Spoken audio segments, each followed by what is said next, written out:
amigos do Rebobina nos 80 e 90 Curitiba.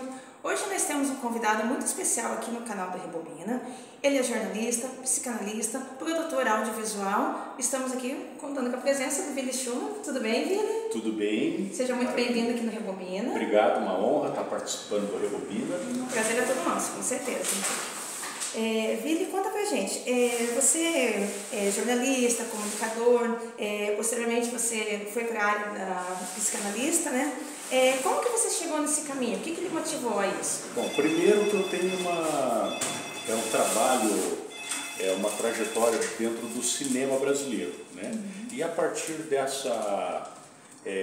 desse trabalho como diretor, de dirigir atores, eu queria pesquisar mais como é que se estrutura um personagem, como é que eu passaria essa informação para um ator. E foi aí que eu comecei a trabalhar a questão do comportamento humano, através da psicanálise, através da investigação do inconsciente, né? E aí eu podia descrever melhor para o ator aquilo que eu gostaria na construção, contribuir para a construção de determinado personagem.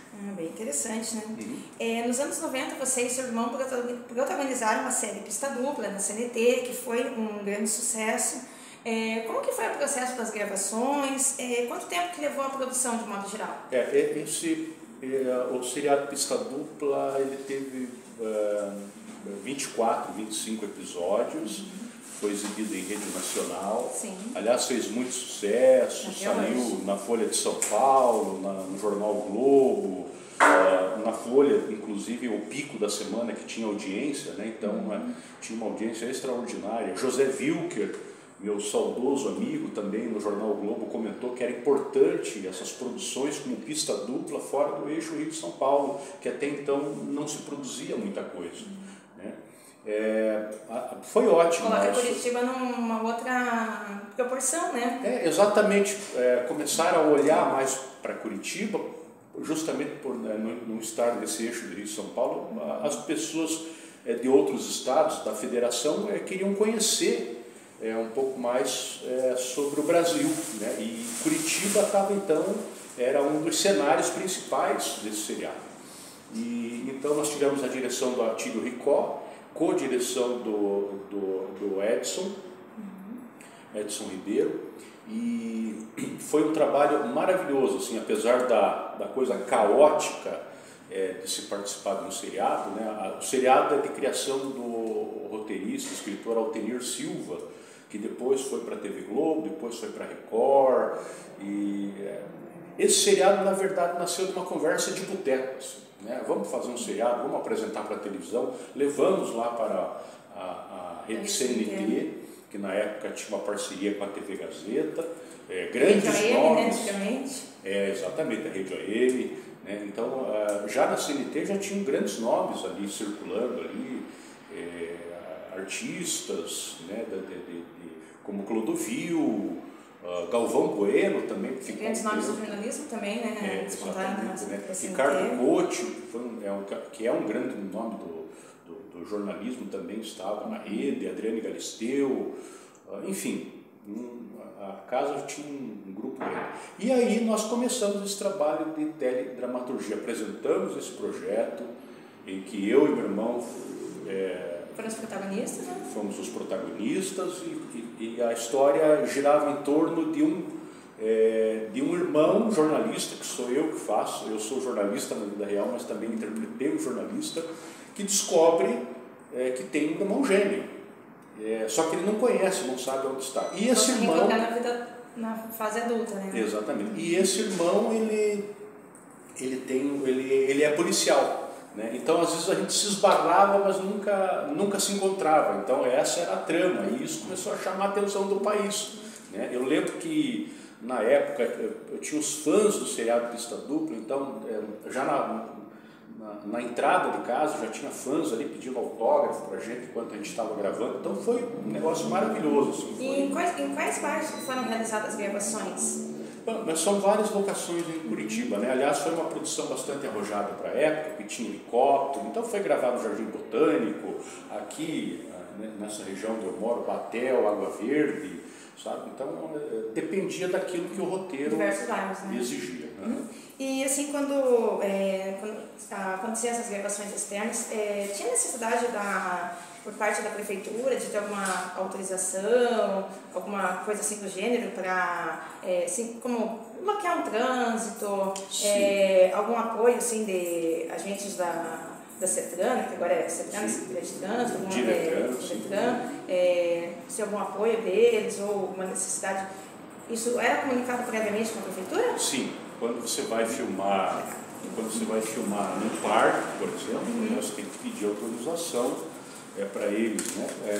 Precisa fechar, nós chegamos a fechar uma das praças aqui em Tuti, Praça Osório, e precisou de mobilização de polícia, trânsito. Uma área de grande circulação. Exatamente. Então daí foi feito um cordão de isolamento, e era uma cena de tiroteio, esse tipo de coisa.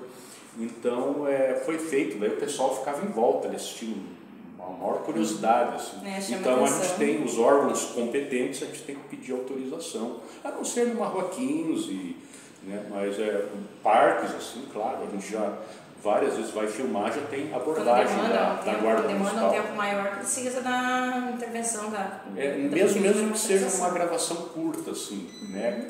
Se eles notam que é uma coisa profissional, né? Então que já notam isso, que tem toda uma estrutura, todo um aparato técnico, aí eles já chegam, quem que autorizou e tal, então tem que estar pedindo sempre. Né? Você foi diretor de alguns programas policiais, como Alerta 59 do Red Campos, ou 90 do Roberto Ascioli. Você dirigiu outros segmentos fora policial? Eu dirigi em São Paulo, até para a Rede CNT, um programa de humor, um programa bem engraçado, chamado Piratas Perdidos. Lá a gente gravava em São Paulo porque tinha que receber artistas como a Gretchen, os pagodeiros, o pessoal da MPB, todo mundo participava desse programa. Débora Blando, aquele humorista Falcão, era figurinha fácil lá no nosso programa.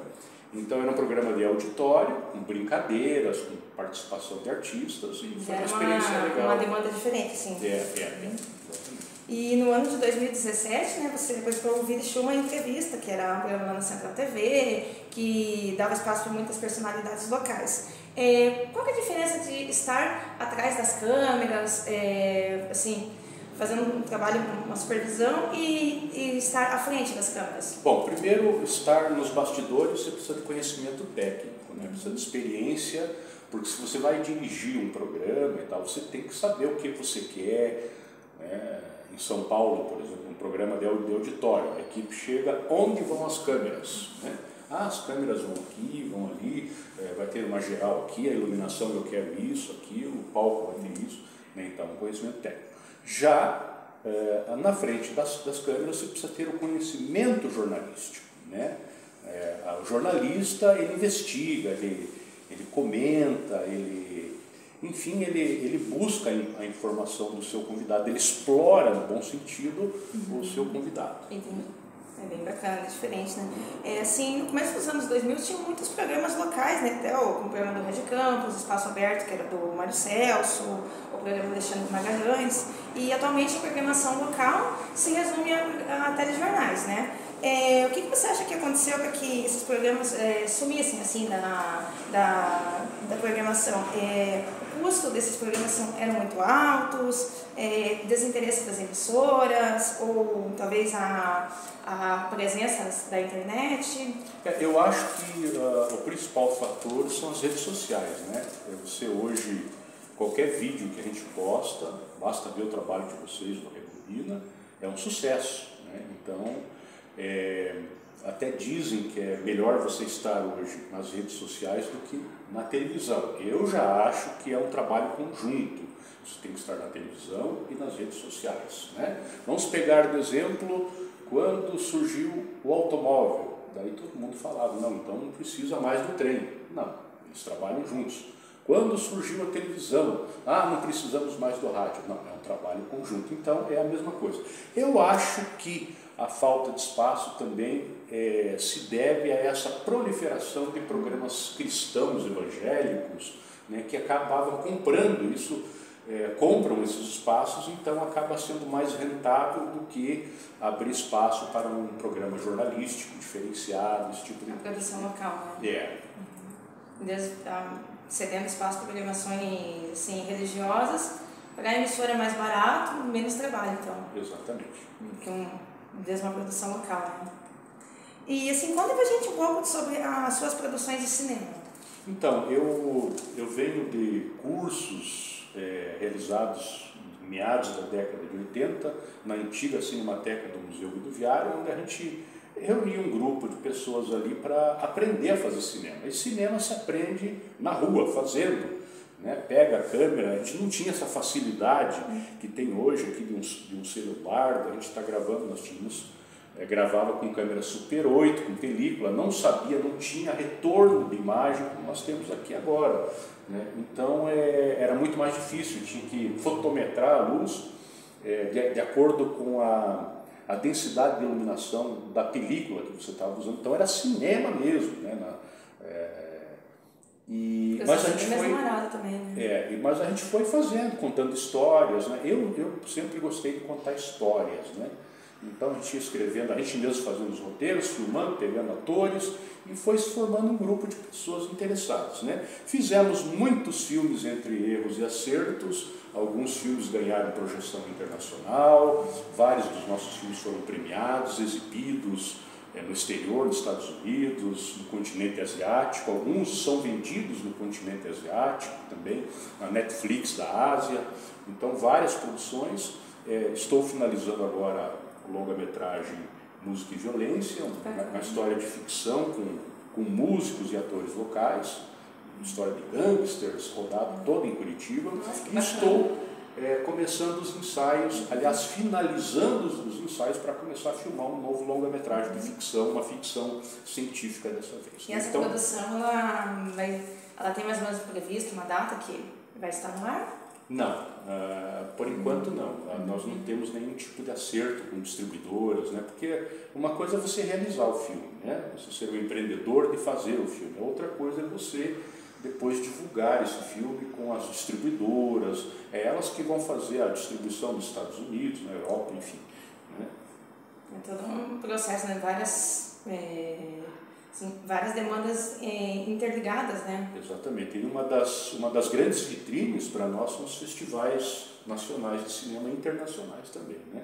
Basta ver que tem uma série de filmes produzidos aqui em Curitiba. Sim, inclusive que agora ganharam projeção. Né? Até vai sair uma produção, o Coração de Neon, né? Que é um filme que foi premiado assim, em alguns festivais, vai ter o lançamento nacional agora previsto para o começo do ano que vem, né? Exatamente, né? Isso é só um dos casos, mas tem centenas de filmes. Aliás, o pessoal acha que o cinema curitibano, o cinema paranaense começou agora. Não, as pessoas não sabem, né? O cinema genuíno, o cinema paranaense curitibano, é desde a década de 30, com Arthur Rogue, com Aníbal Requião, com Groff, né? Então são várias pessoas que já na década de 30 em Curitiba compravam equipamentos e já filmavam algumas coisas. A Cinemateca tem lá um grande material. Eu fiz, inclusive, homenageando esses pioneiros do cinema, um filme de ficção chamado Pioneiros do Cinema, que ganhou o prêmio de melhor ficção na 21ª Jornada Internacional do Cinema da Bahia. É um filme que chamou muita atenção, depois foi exibido em São Paulo, Rio de Janeiro, exibido na televisão também, ganhou destaque no Estadão, Folha de São Paulo. Né? Curitiba sendo evidenciada, né? Assim, com cinema, com as artes, com tudo bom que a cidade tem a oferecer, né? Assim, exatamente. Né? O cinema curitibano, o cinema paranaense, ele vem de uma trajetória de sucesso, ainda que de forma empresarial estejamos engatinhando ainda, né? Mas agora com o retorno desse novo governo, né, as leis de incentivo, Lei Aldir Blanc II, Lei Paulo Gustavo, eles vão fomentar a produção no país todo, né? E isso é uma grande vitória para nós. Sim, porque são muitas pessoas envolvidas no processo, né? Não é só, não sei, não apenas a pessoa que criou, autora, as pessoas que estão atuando nela, são envolvidas dezenas, centenas de pessoas, né? Exatamente, gera emprego e renda. Sim. Né? Então, quer dizer, tem muitos técnicos, né, que vivem disso, né, de captação de som, de iluminação, de fotografia, eletricistas, por exemplo, produtores, né? Então, motorista de caminhão, motorista de van. Pessoa que vai montar o cenário, pessoa que está cuidando de figurino, maquiagem, dezenas de coisas. Então gera emprego e renda. Então o cinema é uma indústria que tem que ser repensada no Brasil a partir de leis de incentivo, né? E que seja fomentado isso. Muito interessante. E para finalizar nossa conversa, a gente sempre pergunta para os nossos entrevistados o que você gostaria de rebobinar, de resgatar dessa época dos anos 80, 90, especialmente em Curitiba. Tá. Eu gosto muito do que era exibido na televisão, não era local, mas era nacional, mas a gente tem essa... Opa, deixa eu chegar mais perto aqui. Mas assim, em Curitiba, eu acho que marcou bastante eram os programas locais mesmo, assim, né? Os programas policiais, né? Os programas de entrevista, tem muita coisa boa que foi feita aqui nessa época, né? Muitos programas assim que descobriam talentos, né? Acho que até a gente tem o Mário Vendramel, né? Que esse foi um ícone, né? Até ele andava com o Opalão, o Opala Limousine, andava pela cidade, quer dizer, era grande estrela, o grande apresentador nosso. E ele lançou muita gente importante também aí, que está aí. A importância dos programas locais, né? Que dava espaço para talentos. Tinha o Cirquinho Canal 6, tinha, não só antes da década, início da década de 80, tinha Telecat, aqui tinha um monte de programação. Já tinha a CNT também, já produzia novelas aqui também, Maria Bueno, enfim, fez um monte de coisa aí. Muito bacana. Vili, mais uma vez, muito obrigada pela tua presença aqui na Rebobina. Prazer ter você aqui conosco, uma conversa muito interessante, assim, assim, muito amplo, né? Muito interessante, né? Tudo que você trouxe aqui pra gente, tá bom? Eu que agradeço a oportunidade de estar contando um pouco da história da gente. Muito obrigada mais uma vez. Então é isso, pessoal. Sejam todos bem-vindos aqui no Rebobina. Todas as quintas-feiras tem vídeos novos no canal e às sextas-feiras o melhor da agenda cultural com a Luana Jolie e comigo. Sou a Jaque Hauck. Um beijão a todos e até a próxima.